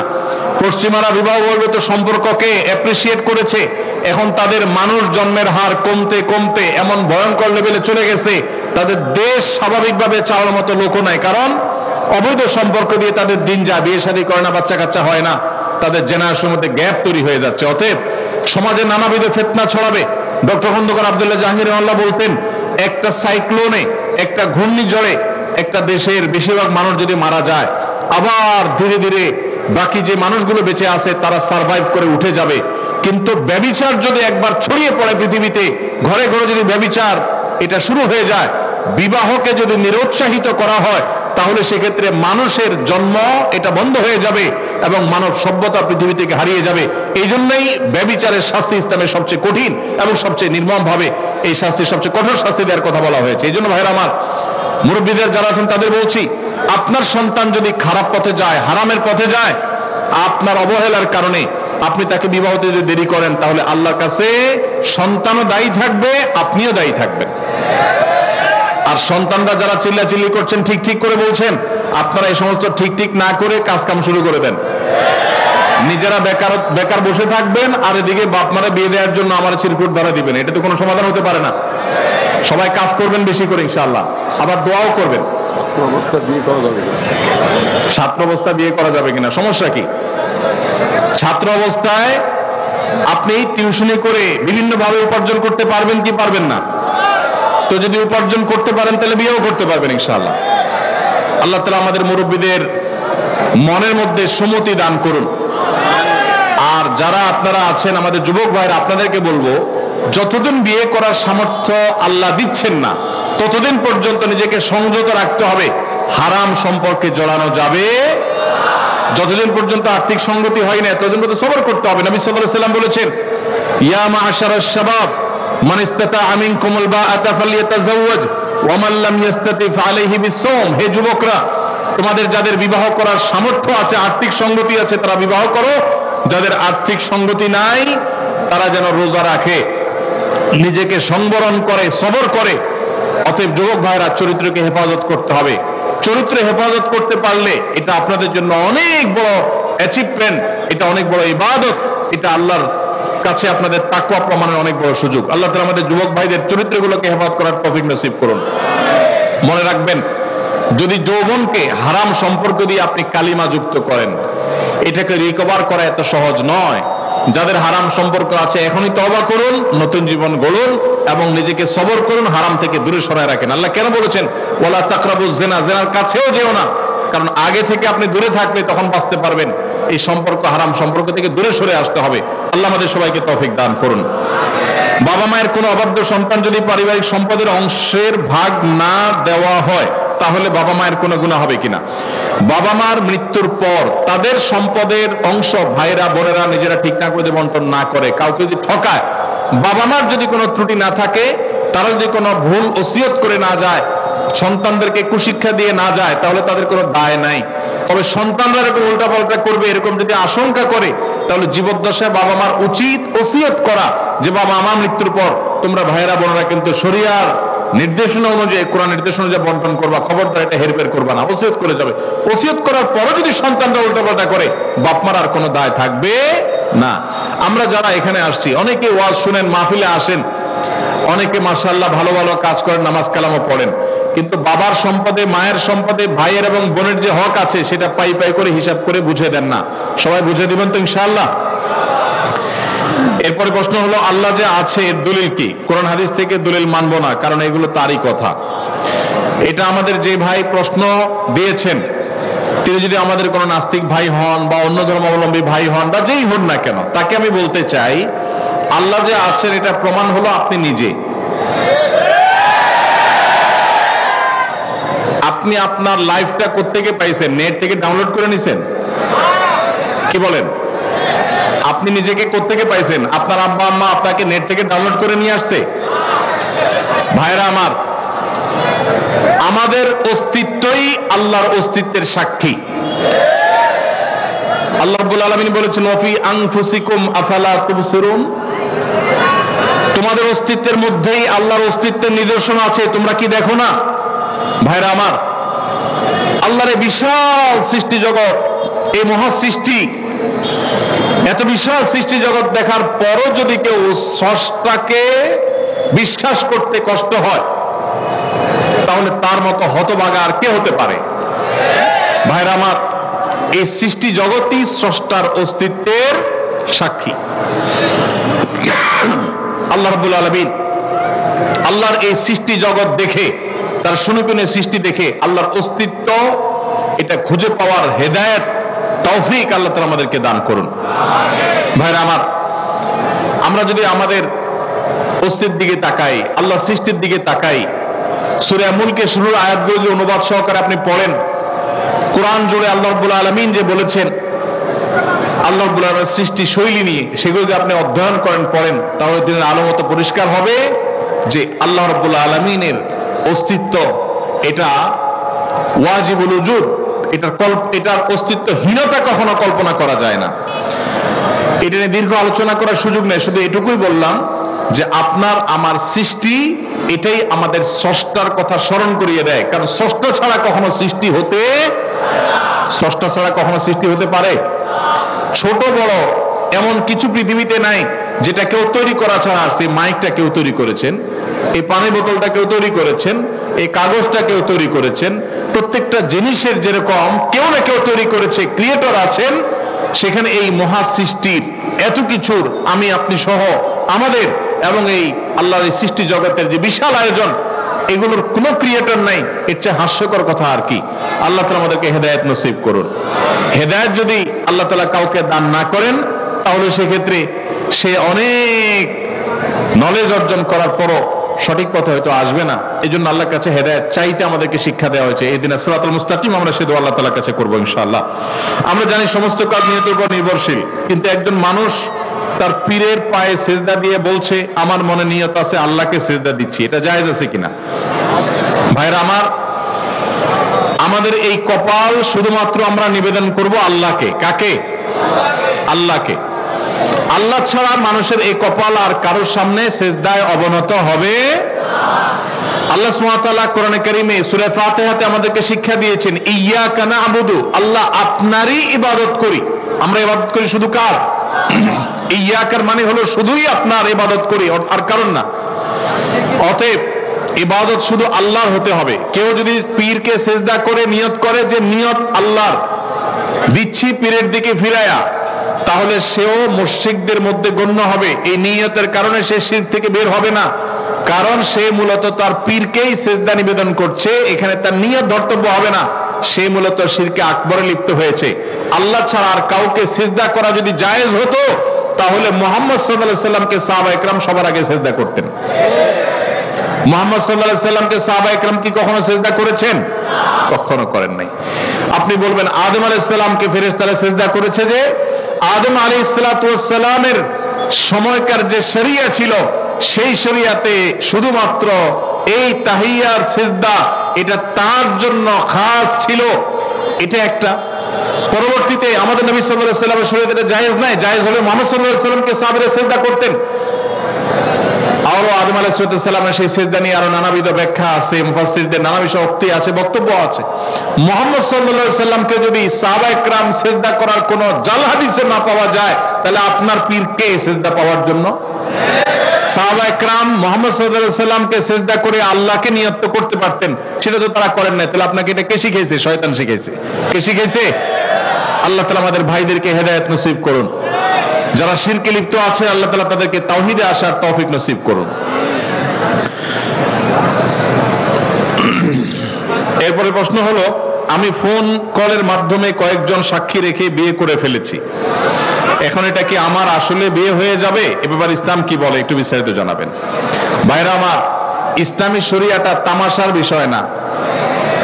অনেক যুবক প্রশ্ন লেখে যে আমরা আল্লাহকে সাক্ষী রেখে দুজন বিয়ে করে ফেলেছি, আল্লাহকে সাক্ষী রেখে বিয়ে করে ফেলেছি। ভাইরা আমার, বিবাহ বিশুদ্ধ হওয়ার জন্য দুজন সাক্ষীর উপস্থিতি জরুরি। ফোনে বিবাহ বিশুদ্ধ হবে তখনই যখন ফোনের মাধ্যমে কোনো প্রতিনিধি নিযুক্ত করা হবে। সেই প্রতিনিধি ফোনে যিনি তাকে নিযুক্ত করেছেন তার পক্ষ থেকে বিবাহের প্রস্তাব বা সম্মতি দিবে, তখন ফোনে বিবাহ জায়েজ আছে। পাত্র পাত্রী একে অন্যকে প্রস্তাব দিল আর সম্মতি প্রকাশ করলো এবং সেটা আপনার লাউড স্পিকারে দিল, দুজন সাক্ষী দিল, এটা যথেষ্ট নয়। অতএব ফোন কলে এভাবে বিবাহ হয় না। যদি এরকম করে থাকেন কেউ, সে বিবাহ বিশুদ্ধ হয়নি। এই ডিটেইল কারণ বলার সুযোগ আমার নাই, শুধু এটুকু বললাম যে ফোন কলে এভাবে বিবাহ বিশুদ্ধ হয় না। এরপর প্রশ্ন হলো, আমার বিয়ে হচ্ছে না চাকরির জন্য, মেয়ে রাজি আছে, আমিও রাজি, কিন্তু পরিবার বুঝে না, কি করব? এটা তো আমরা বলেছি, আপনার যখন আর্থিক সঙ্গতি নেই তখন শরীয়ত আপনাকে বিয়ে করতে বলে না, আপনাকে রোজা রাখতে বলে। কি রাখতে বলে? রোজা রাখলে, সিয়াম পালন করলে আত্মনিয়ন্ত্রণ করবেন আপনি, সেটা বলেছে। আপনি পরিবারের দোষ দিচ্ছেন কেন? আমরা ঢাল নাই, তরবারি নাই, নিদিরাম সর্দার। চাকরি নাই, টাকা নাই, রুজি নাই, ইনকাম নাই, আপনি বিয়ে করার জন্য পরিবারের চাপ দিচ্ছেন, আবার দোষ দিচ্ছেন পরিবার রাজি না। পরিবার কি দেখে রাজি হবে? নিজে বাপের হোটেলে খান, আবার আরেকজন বাপের হোটেলে খাওয়াবেন, এটা তো উচিত না। তবে বাবা মার যদি আর্থিক সঙ্গতি থাকে তাহলে তাদের সন্তানের চরিত্র রক্ষার জন্য উদ্যোগী হওয়া উচিত, সেটা ভিন্ন বিষয়। কিন্তু সন্তান বাবা মার উপর এটা চাপাই দিতে পারেন না, এই জন্য উপার্জন করা শুরু করেন। মুশকিল হলো বেশিরভাগ বাবা মা মনে করেন পায়ের উপর দাঁড়ানো মানে লাখ লাখ টাকার মালিক হওয়া। মনে রাখবেন, কোন রকম মোহরের টাকা জোগাড় করে স্ত্রীর ডাল ভাতের ব্যবস্থা করতে পারলেই শরিয়ার নির্দেশ অনুযায়ী তার বিবাহ করার রাইট এবং অধিকার চলে আসে। বাবা মা কোনো খোলা অজুহাতে তার বিবাহ বিলম্ব করার ইখতিয়ার তাদের নাই।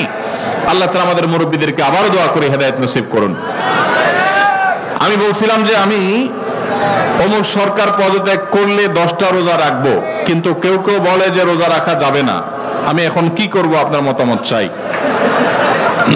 আপনি যদি এটা মান্যত করে থাকেন যে অমুকের চলে গেলে, অমুকের পতন হলে, অমুকটা নেমে গেলে আমি রোজা রাখবো, তাহলে সেক্ষেত্রে তার পতন হলে, সে চলে গেলে আপনার রোজা ঠিকই রাখা লাগবে। কারণ রোজা রাখার মান্যত এটা বিশুদ্ধ মান্যত। যেহেতু আপনি যেটা চেয়েছেন সেটা হয়েছে, সেটা যেহেতু হয়েছে, অতএব যেটা শর্ত দিয়েছেন এটা পূরণ করতে হবে। তবে নবী করিম সাল্লাল্লাহু আলাইহি সাল্লামের হাদিস থেকে আমরা জানি মানত করার জন্য বিশেষ আমাদেরকে নিরুৎসাহিত করতেন। মানত না করে যে কোনো কাজ, আপনি কোনো কাজ ভালো কাজ করবেন, আপনি সেই কাজের জন্য দান করবেন, সাদাকা করবেন, নেকামল করবেন, করে আল্লাহর কাছে দোয়া করেন। আল্লাহকে শর্ত দিবেন না, আল্লাহ তুমি আমার এটা দাও তাহলে আমি এটা দেব। এটা হলো ইন্নামা ইউস্তাখরাজু মিনাল বাখিল। নবী সাল্লাল্লাহু আলাইহি সাল্লাম বলেছেন এটা হলো কৃপণের সম্পদ বের করা একটা পলিসি, যে আল্লাহ আমার ছেলেটা পাস করলে আমি 10 টাকা দান করব। কেন আগে 10 টাকা দান করে তারপর দোয়া করা যায় না? এটাই হলো সুন্নাহ। মানত করা সুন্নাহ নয়, তবে যদি কেউ মানত করে তখন তার পুরা করা ওয়াজিব হয়ে যায়, অতএব আপনার উপরে ওয়াজিব হয়ে যাবে।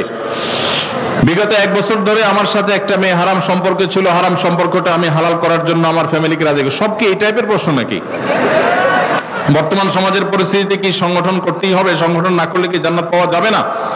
ভাইরা আমার, দ্বীনের কাজ করার জন্য সুশৃঙ্খল উপায়ে সুসংগঠিত ভাবে কাজ করলে অনেক ভালো এবং ইফেক্টিভ কাজ করা যায়। একা একা বিশৃঙ্খল ভাবে কাজ করলে সেটা এত সুন্দরভাবে করা যায় না। অতএব দ্বীনের কাজ, দাওয়াতের কাজ করার জন্য সুসংগঠিত কোনো উপায় যদি অবলম্বন করেন সেটা অনেক ভালো। কিন্তু সেই সুসংগঠিত উপায় অবলম্বন করতে গিয়ে ওইটাকেই যদি আবার দ্বীনের এমন অংশ বানিয়ে নেন যে এটার বাইরে যা আছে সেগুলোকে আপনি ডিসকারেজ করা শুরু করে দেন, ইসলাম থেকে খারিজ করা শুরু করে দেন, তখন সেটা কিন্তু বাড়াবাড়ি হবে এবং গোমরাহি হবে। সুসংগঠিত উপায়ে থাকায় কাজ করা এটা ভালো। এই জন্য আপনি কোন সংগঠনের অধীনে থেকে, কোন চেইনের অধীনে থেকে আপনি দাওয়াতি কাজ করলে সেটা প্রশংসনীয়, অবশ্যই দোষণীয় না। একাকী করার চাইতে সেটা অনেক বেশি ফলপ্রসূ হয়। কিন্তু এর মানে এই না যে সেটা একা একা কেউ করতে পারবে না। কেউ যদি একা একা তার দায়িত্ব পালন করার চেষ্টা করে, দাওয়াতি কাজ করার চেষ্টা করে, তার জন্য জায়েজ আছে। কিন্তু একই কাজ যদি আরো সুসংহত উপায়ে, আরো সুন্দর উপায়ে, সুশৃঙ্খল উপায়ে করার সুযোগ থাকে, সেটা অবশ্যই কেউ করতে পারে। কিন্তু এটাকে কেউ ফরজ বলার এখতিয়ার রাখে না। বিশেষ করে বহু সংগঠন আছে, সেবামূলক সংগঠন আছে, দাওয়ামূলক সংগঠন আছে, নানামুখী সংগঠন আছে। এই কোন সংগঠনের কোন বিশেষ সংগঠন এটা করতে হবে আপনাকে এরকম কোন বাধ্যবাধকতা কোন হাদিসের আলোকে ফরজ বা ওয়াজিব নির্দিষ্ট কোন সংগঠন সম্পর্কে বলতে পারবো না। তবে হ্যাঁ, সুসংগঠিত ভাবে সুশৃঙ্খল ভাবে দাওয়াতি কাজ করা সেটা অনেক ইফেক্টিভ। সে জায়গা থেকে আমাদের করার চেষ্টা করা দরকার। এরপরে প্রশ্ন হলো, একজন স্ত্রী তার স্বামীকে তালাক প্রদান করেছেন, কিন্তু স্বামী তার স্ত্রীকে তালাক প্রদান করেননি। এখন স্ত্রী আবার তার স্বামীর নিকট ফিরে আসতে চান, কিন্তু তালাকের 1 বছর পূর্ণ হয়েছে। এখন করণীয় কি?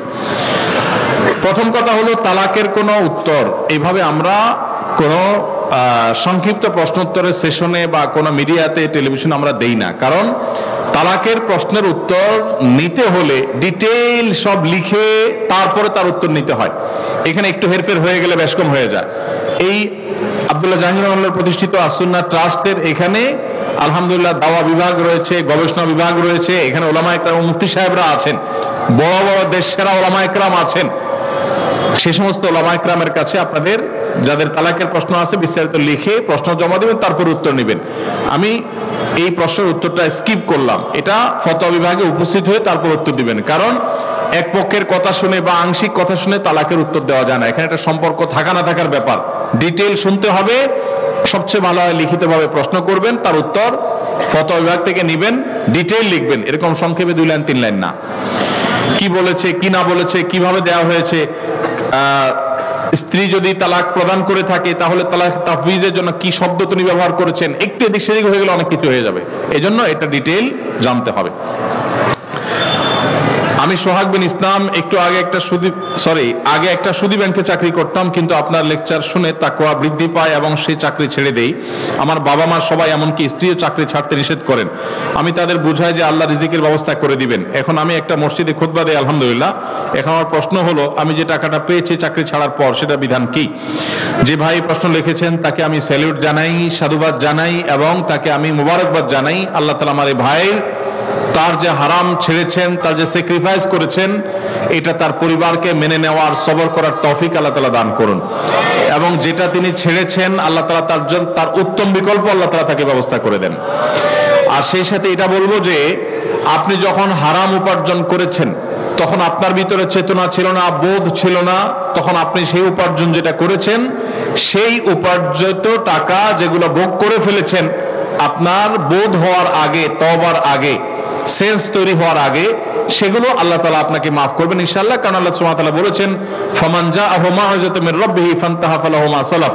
কেউ যদি আল্লাহর নসিহা উপদেশ আসার আগে এরকম কোন সুদী কারবার করে থাকে তাহলে আল্লাহ তাআলা সেটা তাকে মাফ করবেন। তবে আপনার তওবার পর আপনি হারাম এবং হালালের এই যে উপলব্ধি, এই সেন্স যখন এসেছে, তারপর যদি আপনার কাছে কোনো হারাম উপার্জিত টাকা আসে তো সেটা আপনি গ্রহণ করবেন না, সেটা আপনার জন্য ভোগ করা জায়েজ হবে না। এখানে আপনি কোন টাকা এসেছে, কিভাবে এসেছে, কখন এসেছে, সেটা এই প্রশ্নের মধ্যে আমরা 2টা পার্ট করে দিয়েছি। আগে ভোগ করে থাকলে সেটা জায়েজ, সেটা আল্লাহ তাআলা মাফ করবেন, জায়েজ বলতে মাফ করবেন ইনশাআল্লাহ, আশা করা যায় আপনার তওবার কারণে। আর পরে যদি এসে থাকে আগের হারাম টাকাই পরে আসছে তওবার পরে, তাহলে এখন আর এটা গ্রহণ করবেন না, এটা আপনার জন্য জায়েজ হবে না। মৃত ব্যক্তির মুখ থেকে লালা নির্গত হয়, তা যদি কোনো জীবিত ব্যক্তির শরীর অথবা কাপড়ে লেগে যায় তাহলে তার হুকুম কি? মানুষের লালা যেহেতু নাপাক না, মৃত ব্যক্তির পরিষ্কার লালা, সেখানে কোনো নাপাক কিছু নেই, খারাপ কিছু নেই, জাস্ট লালা লেগেছে, এটা জীবিত ব্যক্তির পোশাকে কাপড়ে লাগলে নাপাক হবে না ইনশাআল্লাহ। এরপর প্রশ্ন হলো, মৃত ব্যক্তির গোসলের পর যদি নাপাকি বের হয় তাহলে মৃত ব্যক্তির শরীর নাপাক হবে কিনা? গোসলের সময় এই জন্য পেট চাপ দিয়ে, হালকা মৃদু চাপ দিয়ে কোনো নাপাক যদি বের হওয়ার মতো থাকে সেটা বের হওয়ার ব্যবস্থা করে দিতে হয়। এরপরও যদি পরবর্তীতে বের হয়ে যায় তাহলে নতুন করে আর গোসল দিতে হবে না, তবে নাপাক সরিয়ে যথাসম্ভব পবিত্র পরিচ্ছন্ন করে তারপরে কাফন দাফনের ব্যবস্থা করবেন। এরপর প্রশ্ন হলো, বিবাহ তালাক হওয়ার পর সেই বউ নেওয়ার বিধান কি? তালাকের পর স্ত্রীকে যদি কেউ ফেরত নিতে চান তাহলে সেক্ষেত্রে তালাকটা যদি ফেরত নেয়ার মতো তালাক দেয় তাহলে ফেরত নেওয়া যাবে। আমি একটা কথা প্রায় বলি, বিবাহ বিচ্ছেদের পর, তালাকের পর 15 বছর 20 বছর পরেও যদি আবার স্বামী স্ত্রী একসাথে থাকতে চান, সুযোগ আছে যদি তালাক দেওয়ার সময় সেভাবে তালাক দেন। আমাদের দেশে সাধারণত তালাক দেওয়ার ক্ষেত্রে আমরা 1 তালাক 2 তালাক না, পারলে শত শত হাজার হাজার তালাক দেই। স্ত্রীকে একা না পারলে স্ত্রী 14 গোষ্ঠী সহ তালাক দেয়, আছে না নাই? এগুলা বিভ্রান্তি। যারা বিবাহ করেছেন তাদেরকে বলছি, আর যারা বিবাহ করবেন তাদেরকেও বলছি, খবরদার, দাম্পত্য জীবনে স্বামী স্ত্রীর মধ্যে যত বোঝাপড়ার গরমিল হোক, যত গন্ডগোল ফাসাদ হোক, কখনো রাগ উঠলো আর তালাক ঝেড়ে দিলেন, এই কাজটা কখনো করবেন না। আমি আমার এক উস্তাদ খুলনা দারুল উলুমের, ওনার কথা প্রায় বিভিন্ন জায়গায় বলি, হুজুরের কাছে তালাকের মাসআলা নিতে আসলে মাসআলার উত্তর দেওয়ার আগে ওনার গদির নিচে যে বেত থাকতো ওই বেত দিয়ে আগে এক দফা পিটাই নিতেন। সে কোনো অফিসার, সে কোনো ব্যবসা প্রতিষ্ঠানের মালিক, এসব দেখা দেখি নাই। তালাকের মাসআলা কোনো পুরুষ লোক জানতে আসছে, এই মাসআলার উত্তর দেওয়ার আগে উনি ব্যাটটা বের করে শরীরে যত জোর আছে জোর দিয়ে 4-5টা বাড়ি আগে মারতেন, এরপরে ব্যাটটা রেখে বলতেন এবার বলো মাসআলা কি। কারণ চুন থেকে নুন খসলেই তালাক। তালাক কি মায়ের হাতের মোয়া? মনে চাইলেও তালাক দিয়ে দিলেন। একটা সম্পর্ক থাকা না থাকার ব্যাপার। এখানে পুরুষরা যেরকম আছে, অনেক মেয়েরাও আছে, কিছু হলেই বাবার বাড়ি দৌড় দিবে, হইতে না হইতে বলে না সংসার করবো না, আবার বেহায়ার মতো সেই সংসার ঠিকই করে। আর এই ঠিক ঠিক বলা পুরুষদের মধ্যে বহু পুরুষ আছে যে চুন থেকে নুন খসলেই বলে না তোর সাথে সংসার করবো না। এই ছোট লোকই সবাই করবেন? যুবক ভাইরা যারা আছেন, খবরদার। দাম্পত্য জীবনের প্রথম দিনগুলো, প্রথম বছরগুলো অনেক কষ্টে যায়, বনিবনা হতে চায় না, স্বামী নানা বিষয়ে কেওয়াজ লাগে, মায়ের কারণে, বোনের কারণে, ননদের কারণে, শাশুড়ির কারণে, বাইরের লোকের কারণে নানান ভুল বোঝাবুঝি তৈরি হয়। দিন যত অতিবাহিত হতে থাকবে, যত পারিবারিক জীবনটা সামনে এগোতে থাকবে, লাস্টিং করতে থাকবে, সন্তান বড় হতে থাকবে, ইনশাআল্লাহ দেখবেন এগুলো সব হারায় যাবে। যারা ধৈর্যশীল তারা সবর করে, যারা অধৈর্যশীল তারা আগে ভাগে রাস্তা দুদিক করে ফেলে। এই জন্য ধৈর্য সহ্য ছাড়া কখনো পারিবারিক জীবন টিকানো সম্ভব নয়। ঘরে ঘরে তালাক হচ্ছে। আমি তালাক নিয়ে একটা লিফলেট তৈরি করছি, ইনশাআল্লাহ সেটা অচিরেই হাজার হাজার মানুষের কাছে আমরা পৌঁছায় দিব যে বিবাহের আগে তালাক সম্পর্কে সতর্ক হন। বেশিরভাগ মানুষ তালাক দিয়ে এসে এরপরে চোখের পানি ফেলে, এসে বলে হুজুর দিয়ে ফেলেছি এখন কি করব। আপনি যদি 3টা তালাক দিয়ে শেষ করে থাকেন তাহলে সেক্ষেত্রে আপনার স্ত্রীর সাথে আপনার সংসার করার সুযোগ যদি নষ্ট করেন, গোটা পৃথিবীর সব হুজুর একসাথে হয়ে, মক্কা মদিনার ইমাম সাহেব যদি একসাথে হন, আপনাকে আপনার স্ত্রীর সাথে সংসার করার সুযোগ দিতে পারেন না। কারণ ব্যাপারটা হলো ছুরি মারার মতো। আমার পেটে ছুরি মেরে দিলেন, এরপর আপনি জিহ্বা কামড়াচ্ছেন, আফসোস করছেন। আফসোস আপনি করতে পারেন, আমি আর জীবিত হয়ে যাব না। দাম্পত্য সম্পর্কটা এরকম। এই জন্য খবরদার, রাগের মাথায় যদি ডিসিশন নেন যে তার সাথে আমি সংসার করব না, তখন স্ত্রীকে কিছু বলবেন না। আমি যদি এজন্য বলি, রাগ উঠেছে, পারলে একটা ধাক্কা দিলেন, একটা বকা দিলেন, একটা ভালো কথা বলে বকা দিলেন, গালিগালাজ না, পারলে একটা চিমটি দিলেন। যদি আপনি অন্যায় করে থাকেন তাহলে আপনার বিচার করা যাবে। কিন্তু যদি তালাক দিয়া বসেন, সালাতুন জিদ্দুহুন্না জিদ্দুন ওয়া হাজলুহুন্না জিদ্দুন, নবীজি সাল্লাল্লাহু আলাইহি সাল্লাম বলেছেন 3টা কাজ ইচ্ছাকৃত করলে যা হবে, দুষ্টুমি করে করলেও তা হবে। আমাদের দেশে বিভিন্ন জায়গায় এক সময় ছিল, এখন আছে কিনা জানি না, অনেক এলাকা প্রশাসনের অনেক ভাইরা তারা বড় বড় সাইনবোর্ড লাগিয়ে রাখছে, রাগের মাথায় তালাক দিলে তালাক হয় না। দেখছেন আপনারা এই সাইনবোর্ড? কেউ দুর্ভাগ্য হয় নাই কারোর। এরকম সাইনবোর্ড অনেক জায়গায় আছে। আমাদের দুর্ভাগ্য যে আমাদের ফতোয়া অনেক সময় আমাদের প্রশাসন অনেক বাইরেই দিয়ে দেয়, রাগের মাথায় তালাক দিলে নাকি তালাক হয় না। তালাক কি মানুষ মহব্বত করতে করতে দেয়? স্ত্রীর সাথে মহব্বত, ভালোবাসা, আতিশয্যে তালাক দিয়ে দেয়? তালাক তো দেয় রাগের মাথায়।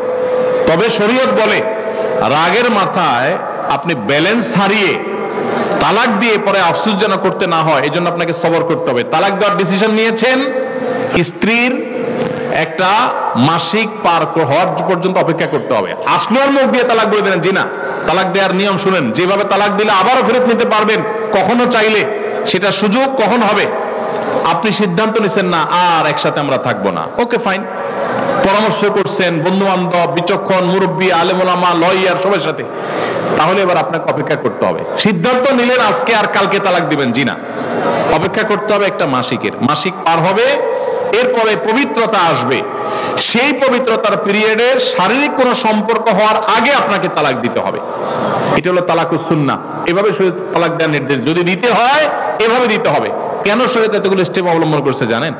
কারণ শরীয়ত এনশিওর করতে চায় আপনার তালাকটা খুব বিচক্ষণতার সাথে, বুদ্ধিদীপ্ত ভাবে, সুচিন্তিত ভাবে হয়েছে, ঠান্ডা মাথায় হয়েছে, বুঝে শুনে হয়েছে।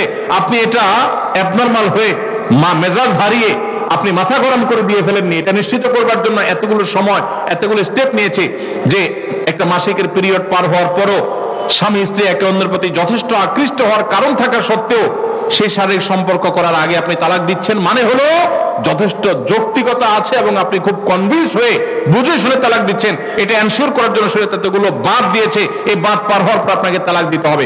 আমাদের দেশে হাজারের ভিতরে 999 জন মানুষ তালাক দেওয়ার সময় মুখ দিয়ে আসলো আর পট করে তালাক দিয়ে দিল। এটা সুন্নাহ তালাক নয়। এই তালাকটা, এইভাবে তালাক দেওয়া এটা একটা গুনাহের কাজ। এভাবে তালাক দিবেন না, তালাক দেওয়া যাবে না। এই জন্য যুবক ভাইরা যারা বিবাহ করবেন ভবিষ্যতে, আপনারা জেনে রাখেন ঘরে ঘরে তালাক হচ্ছে। ঢাকায় যতগুলো বিবাহ রেকর্ড হয় আনুপাতিক হারে প্রায় পাল্লা দিয়ে ততগুলো বিবাহ বিচ্ছেদ হয়। ভয়ঙ্কর ভাবে তালাক বেড়ে চলেছে। কয়েক জায়গায় মাহফিলে গিয়েছি, এলাকার চেয়ারম্যান সাহেবরা বলছে, ভাই আমি চেয়ারম্যান হওয়ার পরে যে বিচার আচার আমার কাছে আসছে বিসমিল্লাহ করছি তালাকের বিচার দিয়া। একজন বলছেন যে কয়েকদিনের ভিতরে 20-25টা তালাকের বিচার আসছে, আর যেগুলো আমার কাছে আসে সেগুলো তো আমাদের হিসাবের বাইরে। এই জন্য আপনাদের প্রতি উদাত্ত আহ্বান রাখতে চাই, আমাদের সংসারগুলো সব খান খান হয়ে যাচ্ছে। সবাই সংযমী হতে হবে, ধৈর্যশীল হতে হবে। as-sabru জাযাউহু আল জান্নাহ, সবরের বিনিময় আল্লাহ তাআলা জান্নাত দান করবেন। সবাই সবর করবেন তো ইনশাআল্লাহ। দাম্পত্য জীবনে আর যা হোক খবরদার কখনো মাথা গরম করে তালাক দিবেন। আমি যেভাবে বলেছি সুন্নাহসম্মত তালাক, এভাবে যদি পিরিয়ড যাওয়ার পরে, সুস্থ হওয়ার পর, শারীরিক সম্পর্কের আগে একটা তালাক দিবেন, এটা হলো সুন্নত। তালাক কয়টা হবে? একটা। একটার বেশি তালাক দিবেন সেটা জায়েজ হলো না, জায়েজ হবে একটা তালাক। একটা তালাক দিলেন, বাস রেখে দিলেন। 2 মাস 3 মাস পার হয়ে গেল, অটোমেটিক সম্পর্ক ছিন্ন হয়ে গেল, দুজন দুদিকে যেতে পারেন, আলাদা বিয়ে হতে পারে। আবার বহুকাল পরে চাইলে নিজেরা শুধু বিবাহ পড়িয়ে আগ্ধ করে আবার একত্র হয়ে যেতে পারবেন। আর যদি আপনি একটা দিয়েছেন, আবার আরেকটা দিয়েছেন, 6 মাস পর আরেকটা দিয়েছেন, দিয়ে 3টা শেষ করে ফেলছেন, তাহলে আর কখনো বিবাহ যদি মক্কার ইমাম সাহেব এসেও পড়ায় তারপর আর একসাথে থাকতে পারবেন না। আল্লাহ তাআলা আমাদেরকে এই বিবাহ বন্ধন এবং তালাকের ক্ষেত্রে শরিয়াকে মেনে চলার তৌফিক দান করুন। ভাইরা আমার, প্রশ্ন অনেক আছে কিন্তু রাত অনেক হয়েছে, আমরা সংক্ষেপ করব বলেছি, তারপর অনেক লম্বা হয়ে গেছে। আমার মনে হয় শেষ করা দরকার। প্রশ্নগুলো আমি সাথে নিয়ে যাব ইনশাআল্লাহ, যেগুলোর উত্তর পরবর্তীতে আল্লাহ তৌফিক দিলে দিব। যেহেতু অনেক বেশি প্রশ্ন আছে, সবগুলোর উত্তর দেওয়া গেল না, আমরা ইনশাআল্লাহ পরবর্তীতে কখনো কোনো লাইভে আপনাদের এগুলোর উত্তর আমি দিয়ে দিব। আর আপনাদের খুব বেশি জরুরি প্রশ্ন যদি হয়, এখানে উস্তাদ শেখ জাকারিয়া বিন আব্দুল ওয়াহাব হাফিজাহুল্লাহ, তারপরে আমাদের মোশাহিদ আলী চমকপুরি হাফিজাহুল্লাহ, উস্তাদ সাইদুর রহমান আছেন, তারপরে আমাদের ওসামা খন্দকার শেখ আছেন, আর উলামা ইকরাম আছেন, আপনারা ওনাদের শরণাপন্ন হবেন ইনশাআল্লাহ বিইذنিল্লাহ। আপনারা চলে যাচ্ছেন কই ভাই আমাদের রেখা? এটা কোন ধরনের মেহমানদারি হলো জিনেদার মানুষের? বসেন, এবার বসেন, বসেন না, বসেন বসেন বসেন ভাই। আমরা শেষ করি মজলিসের দোয়া পড়ব তো সুন্দর করে, এটা তো ওঠার নিয়ম হলো না। বসেন।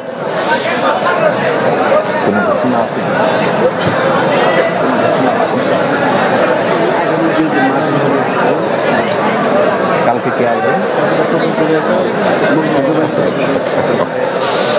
মুক্তি জোবার বলতে মুক্তার মাশাআল্লাহ, উনি কি জোবার ভাই কি কালকে আসবেন? ভাইরা আমার, আস-সুন্নাহ ট্রাস্টের এই মাহফিল আপনারা জানেন 3 দিন ব্যাপী হয়ে থাকে প্রতি বছর। আগামীকাল এই মাঠের এই মাহফিলে ইনশাআল্লাহ দেশের দুজন স্বনামধন্য আলেমীদ্বীন আসবেন। আমার পছন্দের 2জন মানুষ আসবেন। এর ভিতরে একজন হলেন ডক্টর মঞ্জুর ইলাহি হাফিজাহুল্লাহ, আরেকজন হলেন আমার অত্যন্ত ভালোবাসার একজন মানুষ ডক্টর আব্দুল্লাহ জাহিনাউল্লাহ, যাকে অনেক বেশি ভালোবাসতেন। ওনার প্রতিষ্ঠানে স্যার গিয়েছেন এবং তাকে এখানে ডেকে আনতেন। ওনার হাতে গড়া উস্তাদ মোশাহিদ আলী চমকপুরি এখানে আছেন, এই প্রতিষ্ঠানে কর্মরত আছেন। সে উস্তাদ জুবায়ের আহমদ হাফিজাহুল্লাহ, বাংলাদেশে 10 জন 20 জন আলেম, দায়ী, মুখলেস, নিষ্ঠাবান, আল্লাহর জন্য কাজ করেন, এরকম মানুষগুলো যাদেরকে আমি দিল থেকে মহব্বত করি, এর মধ্যে একজন উনি। আলহামদুলিল্লাহ, মুখলেস হিসেবে যাদের ব্যাপারে জোর গলায় কথা বলা যায়, আজকাল তো সবার ব্যাপারে কথা বলা যায় না, চোখ বন্ধ করে যাদের ব্যাপারে বলা যায়, এরকম মানুষগুলোর ভিতরে একজন জুবায়ের ভাই। মনের গভীর থেকে ভালোবাসি, মানুষ দোয়া করি আল্লাহ ওনার মতো মুখলেস যদি হতে পারতাম। তো জুবায়ের ভাইয়ের মতো মানুষ, জুবায়ের আহমদ হাফিজাহুল্লাহ, অনেক বড় দায়ী, মুসলিমদের মধ্যে দাওয়াতি কাজ করেন। তার দাওয়াতে বহু মানুষ ইসলামের পথে এসেছেন, অন্য ধর্মাবলম্বীরা। জুবায়ের ভাই কালকে আসবেন ইনশাআল্লাহ, আপনারা কালকে থাকবেন। আর পরশুদিন আপনারা জানেন আস-সুন্নাহ ট্রাস্ট, ডক্টর খন্দকার আব্দুল্লাহ জাহিনাউল্লাহ প্রতিষ্ঠিত আস-সুন্নাহ ট্রাস্টের সম্মানিত ট্রাস্টি এবং এই প্রতিষ্ঠানের মূলত মুরব্বী যিনি এখন আছেন, ফুরপুরার সম্মানিত পীর সাহেব হুজুর, তিনি আসবেন। আব্দুল হাই মেশকাত সিদ্দিকী হাফিজাহুল্লাহ, যিনি আমাদের শেখ ওসামা খন্দকারের মামা এবং স্যারের শেলক, তিনি আসবেন পরশুদিন ইনশাআল্লাহ সমাপনী দিবসে। আপনারা এই দোনোদিনের সময় এখানে আসবেন এবং প্রতিষ্ঠানের সাথে আপনারা সম্পৃক্ত থাকবেন। আল্লাহ তাআলা আমাদের সবাইকে তৌফিক নসিব করুন। আমার মন চায় আপনাদের সবার সাথে একটু হাত মিলাই, একটু মুসাফা করি, কিন্তু সেই সুযোগ তো নাই। এটা করতে করতে ফজর হয়ে যাবে, আপনাদেরও বাসা যেতে হবে, আমারও আবার ফিরে যেতে হবে।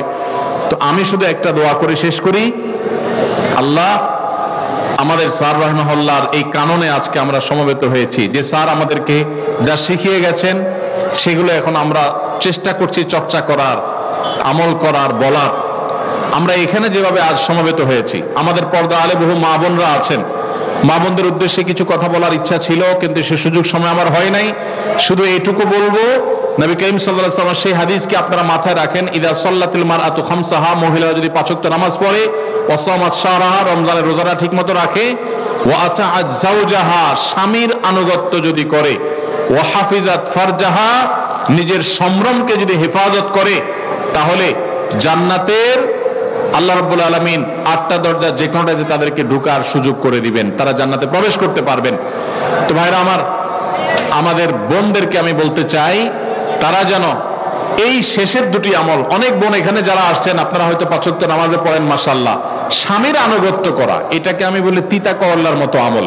এটা করতে মন চায় না। অনেক মহিলা আছেন কোরআন তেলাওয়াত করতে রাজি, দোয়া দুরূদ পড়তে রাজি, সবই ঠিক আছে, স্বামীর কথা শুনতে রাজি না, স্বামীর কথাটা মানতে রাজি না। স্বামীটা যদি একটু মনে হয় একটু বেকুব সেকুব হয়, আমি একটা কথা প্রায় বলি, পৃথিবীতে বহু বুদ্ধিমান পুরুষ আছে, একটাও চালাক স্বামী নাই। কি বুঝলেন? পৃথিবীতে বহু চালাক পুরুষ আছে, কিন্তু একটাও চালাক স্বামী নেই। কারণ সব মহিলার কাছে তার স্বামীটা একটু বেকুব কিসিমের। যত শেয়ানা পাবলিক হোক, অনেক বড় পলিটিশিয়ান, কিন্তু ঘরের মহিলার কাছে বোকা। মহিলারা এইভাবে মনে করেন। তো শয়তান তাদের কাছে এমন ভাবে এটাকে তুলে ধরে যে তারা স্বামীর আনুগত্য করতে চান না, মানতে চান না, যে সে বোকা, কি মানবো তার। এটা আমাদের জন্য একটা অ্যাসিড টেস্ট। বিশেষ করে আজকের এই জোয়ার যখন চলছে, ইমান বিরোধী জোয়ার, গোটা বিশ্বে নানাভাবে প্রপাগান্ডা চালানো হচ্ছে আমাদের মা বোনদেরকে বিপদগামী করবার জন্য। কখনো স্বাধীনতার নাম দিয়া, কখনো মত প্রকাশের স্বাধীনতার নাম দিয়া, নানা নাম দিয়া। আপনারা এই জায়গাটাতে শরিয়ার সীমানা এবং যৌক্তিক নির্দেশ যতদিন স্বামীরা করবেন, ততদিন পর্যন্ত তাদের আনুগত্য করবেন। বুঝে আসুক আর না আসুক, সবর করবেন। যদি উল্টা পাল্টা হয়, আল্লাহ তাআলার বিনিময়ে জান্নাত দেবেন ইনশাআল্লাহ।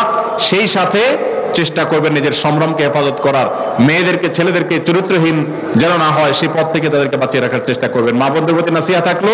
আর ভাইরা, আমরা আজকে এখানে যেরকম সমবেত হয়েছি, আরশে আজিমের মালিকের কাছে দোয়া করি, আল্লাহ আমাদেরকে ঠিক এইভাবে জান্নাতুল ফেরদাউসে সমবেত হওয়ার তৌফিক দান করো। জান্নাতে ইনশাআল্লাহ যদি আল্লাহ আমাদের সবাইকে যাওয়ার তৌফিক দান করেন, তাহলে সেখানে মুসাফা হবে, বৈঠক হবে, অনেক কিছু হবে, সেলফিও হয়তো হবে, কোনো অসুবিধা নাই ইনশাআল্লাহ। তো আমরা সেদিনের জন্য তোলা রেখে দিলাম, কি বলেন? আল্লাহ তাআলা আমাদের সবাইকে তৌফিক দান করুন।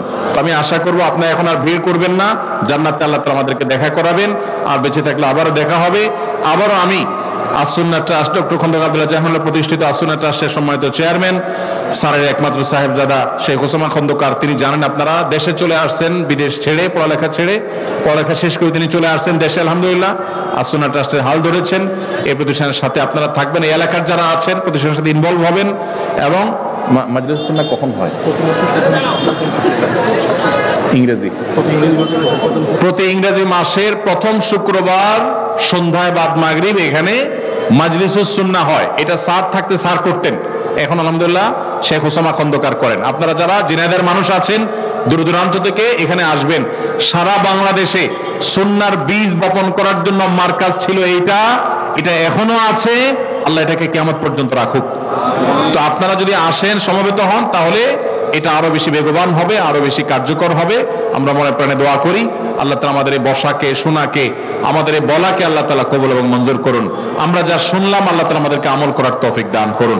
আমরা মজলিস থেকে উঠার দোয়া পড়বো এখন। সুবহানাল্লাহি ওয়া বিহামদিহি, সুবহানাকাল্লাহুম্মা ওয়া বিহামদিকা, আশহাদু আল্লা ইলাহা ইল্লা আনতা, আস্তাগফিরুকা ওয়া আতুবু ইলাইক।